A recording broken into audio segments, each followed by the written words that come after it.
Welcome back in. This is season 6, episode number 44 of the Outlap F1 podcast.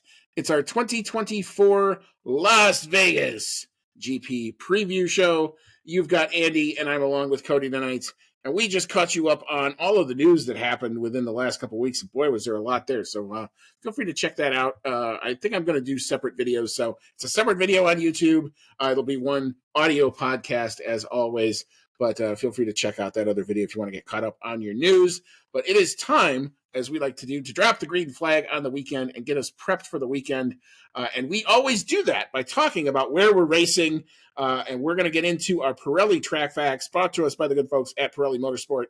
Cody, tell us about, I don't know if it has a name. It's Autodromo something Las Vegas, but the Las Vegas circuit. All right. For just the second time, at least in recent memory, Formula One is heading to the Las Vegas Strip for the Las Vegas Strip circuit. And they're going there just a couple weeks before Andy and I are going there.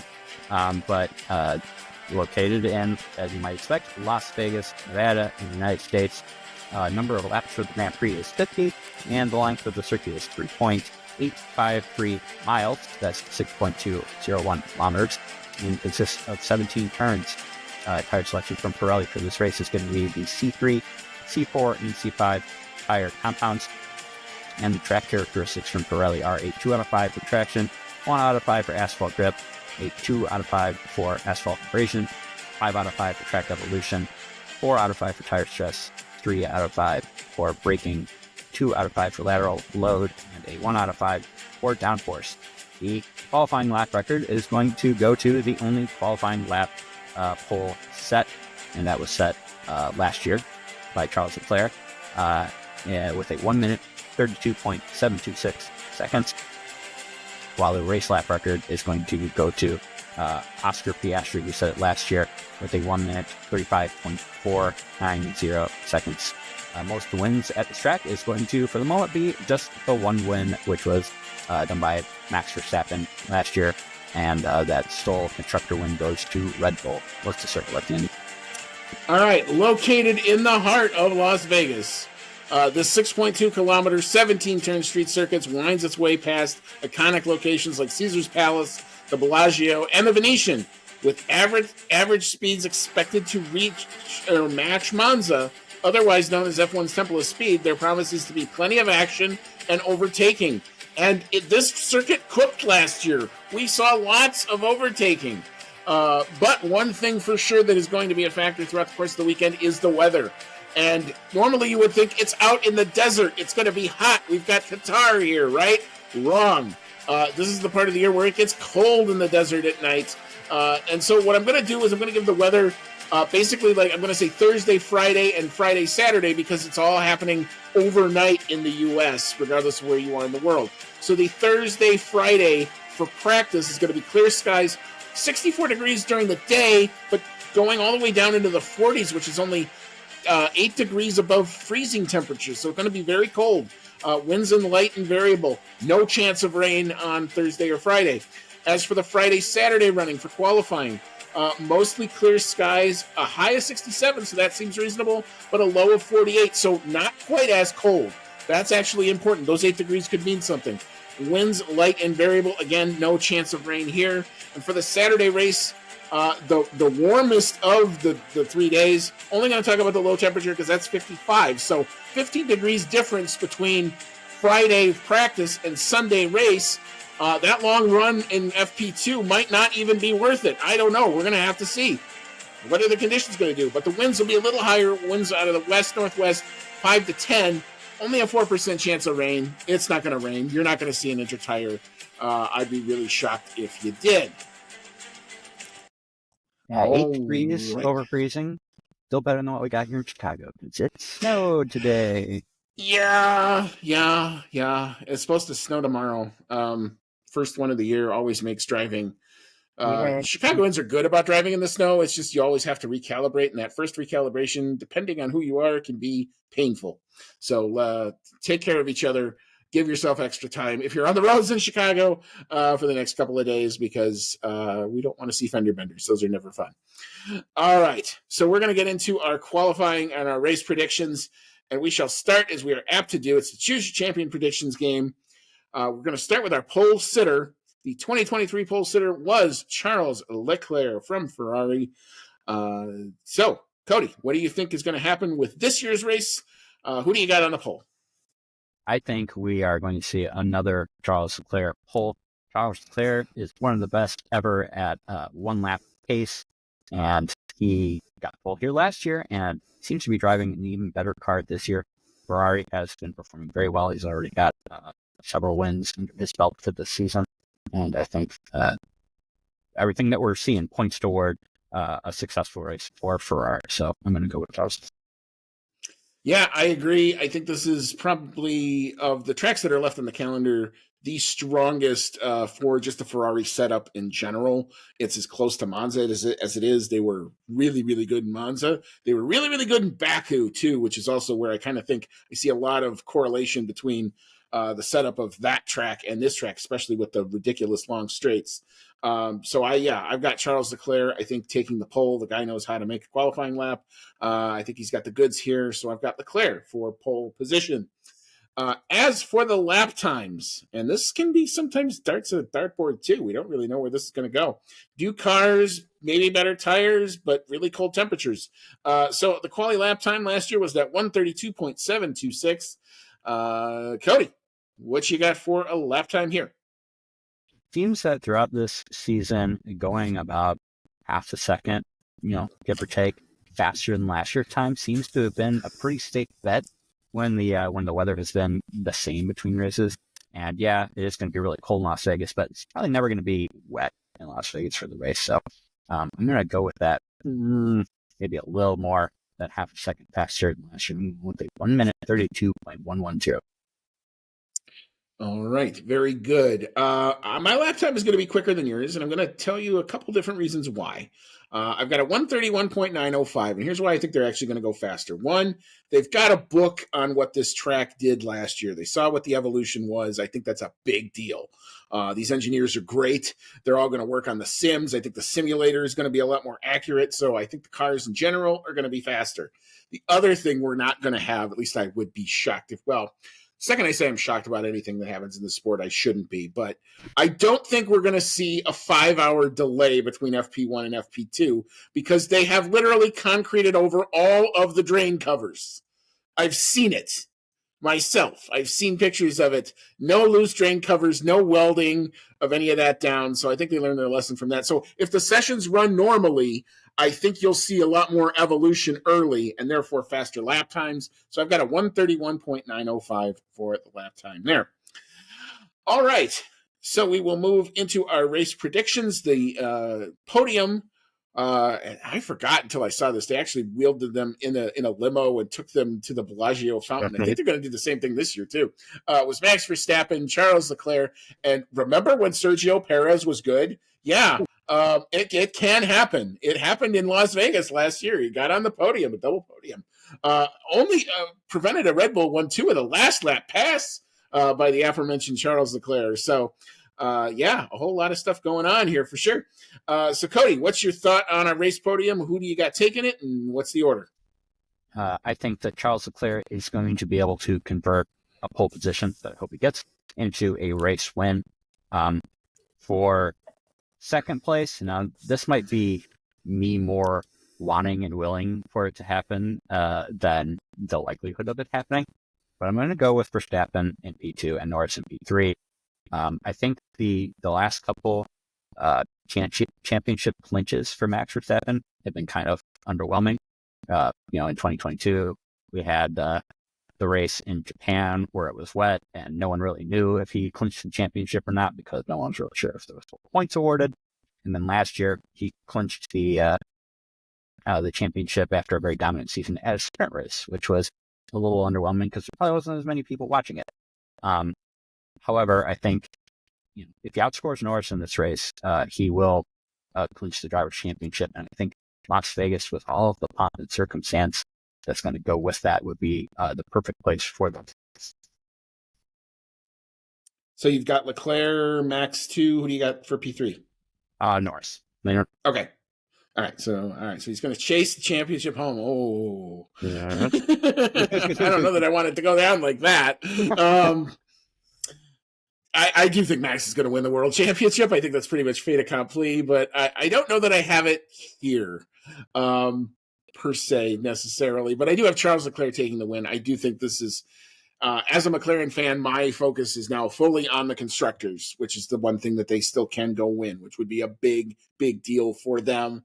So they're going to have to bring it. I do think the fight with Ferrari is going to be fairly, fairly strong throughout the course of this race. But I go back to who was good in Baku. And the two that fought each other for all those laps in Baku was Charles Leclerc and Oscar Piastri. And I think they might just do it again here. And I do think that it might come down to one of those strange, weird overtake moves near the end of the race. And I do think the Ferraris are better on their tires. So I'm going to give this one to Charles Leclerc. I'm going to say he's probably going to take the win. I am going to say Oscar Piastri comes home in second because I don't think it's about the drivers anymore. I think it's about the constructors. And if Oscar can get up there, I think McLaren are going to let him keep it at this point. And I do look, I mean, I have no book on Lando Norris at this track last year because it only lasted 3 laps. He crashed out. But I think overall, is generally pretty good on a street track. So long as they don't get caught in Q1, they'll be fine. But I've got Lando coming home in P3. So Leclerc, Piastri, Norris is my race podium. All right. So as we talked about earlier, the fastest lap and the driver last year was Oscar Piastri with a 135.490. Cody, who do you have setting this year's fastest lap, and who do you have doing it? I've got Carlos Sainz setting the fastest lap. I think Ferrari and that chase for the constructors that they still could get. I think they're going to be fighting for every point that they can get. I think Sainz might just be in a position where go for the fastest lap. So I got Carlos Sainz setting the fastest lap for Ferrari, and I got him doing it with a 1 minute 35.316. All right, very good. I do think Max Verstappen is going to be a factor, and I do think. But I harkened back to Baku. I know he kind of struggled there, but I don't think the car is as bad as it was there. So he's definitely going to be a role in this. And I think one of those roles is he's going to be looking for that fastest lap point, just because that's what Max does. So I think he's probably going to go out and get it. 135.128 is my predicted lap time. All right. So for our bonus picks, I went ahead and made the picking. I tried to pick Las Vegas themed numbers.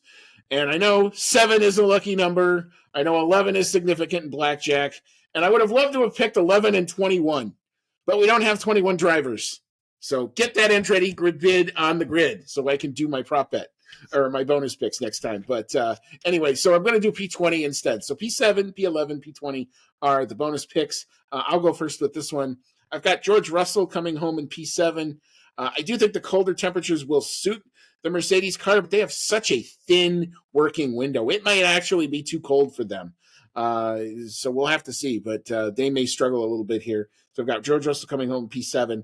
P11, I think Williams are going to put as big of a fight as they can. They are here, by the way. Their cars are put back together. They released, I love the fact that they did this. I wish more teams would do this. They put out a video showing literally kind of how they rebuilt the car and how they stripped the car down to the bucket of the chassis and you know how they assess what is salvageable and what isn't. It was just, if you're into that kind of stuff, it is like engineer porn as far as I'm concerned. So go check that out. It's on the Williams social media feed. It's about an 8-minute long video. It's definitely worth your time. But I've got Franco Colapinto coming home P11 and P20. It does me no joy to do this because I love the guy. But Valtteri Bottas, personality and all, will probably have a very frustrating race. So I've got him coming home in P20 just based on where the car is, not where I think he is. Cody, what you got here? I've got, I'd say, Sergio Perez falling from the podium that he got last year and finishing in P7 for this one. I don't think they're going to score points, but I do think there is going to be a little bit of a boost in confidence, perhaps from the Alpine drivers in team after Brazil. So I've got Gasly coming in P11, just missing out on the points. And I feel like I got to go with the statistics on this one. I think Joe Guanyu has finished in P20 more than any other driver so far this season. And so I think he is the most likely to end up there. All right. Very good. Interesting. We both got a Sauber coming home last. Yikes. That's not interesting. That's expected. I know. Rachel Fleming just rolled her eyes at us, and then now that we're gonna make her, she's gonna watch their onboards just to spite us. But anyway, we look forward to hearing the report on the Sauber progress or lack thereof when we get to our review show. As always, so our prop bet, we've tried to do something a little bit more unique. Last year I think we did anyone from Team USA, and we called that was going to be Haas or Williams because they are technically owned by an American company, score points this weekend. So we did a little twist on it. We're not only going to have a point for does someone from Team USA, either Team USA, score, but then you get an extra potential point. This could be pivotal through the course of the weekend. Who gets that point if you have them scoring? So, Cody, what's your thought on does Team USA bring it home a little bit in Las Vegas? I do think we're going to get a U.S. team scoring in Las Vegas. I think that it's going to be Haas that's going to be getting that point or points. And more specifically, the driver I'm going to go with is Kevin Magnussen.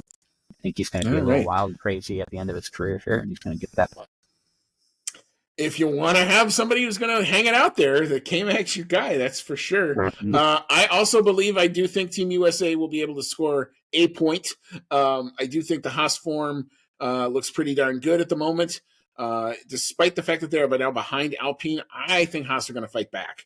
And I think they're actually going to get there probably by the end of the year or by the end of the season. But they're going to have to work for it. So because they're going to have to work for it, they're going to have to show their best. So I'm going to say yes to that. And I'm going to say Nico Hülkenberg is the guy who comes home with the top scoring point for the Haas team this weekend. So we shall see how that works and how that dynamic plays out over the course of the weekend. So those are our predictions. We'll lock them in and we'll review them in our review post-race. All right, so when and where can you find your sessions for this race? As I told you before we broke, think Japan, think Australia in terms of your time starts. It's probably the best way to prep. If you need to take a power nap, you might want to go do that. But Thursday and Friday do see actually some interesting primetime F1 spots, at least for some of the practices. So Thursday, action kicks off on track 9:30 p.m. Eastern, 8:30 p.m. Central. That's going to be on ESPN News or F1 TV. Practice 2, Friday, 1 a.m. Eastern, 12 a.m. Central. That is on ESPN2. Practice 3 will be Friday, 9:30, not 9:3:30, but 9:30. I fixed that there. p.m. Eastern, 8:30 p.m. Central. That's on ESPN News. Qualifying kicks off Saturday, 1 a.m. Eastern, 12 a.m. Central on ESPN. And the race on Sunday, it is all on Sunday, will be 1 a.m. Eastern, 12 a.m. Central. On big ESPN is where you will watch the Las Vegas Grand Prix. Cody, any final thoughts before we head into the last of the triple headers and we get this thing kicked off in earnest? After last year's race, which was quite a banger, I do have a lot more confidence in how exciting this race is going to be this time around. And, who knows, it might be boring as hell, but at least there will be lots of lights and pizzazz to go with it. And who knows, maybe even a championship clinch to go with it. Yeah, that is definitely very much on the cards. So we will, we're going to watch. We're going to come back. We're going to recap it all either Sunday night or Monday night. We haven't quite decided yet, but we're going to definitely work that out. But we will get a review up and going about all of the twists and turns of the Las Vegas Grand Prix. Las Vegas Grand Prix. I had this in my head. I was trying to do three things.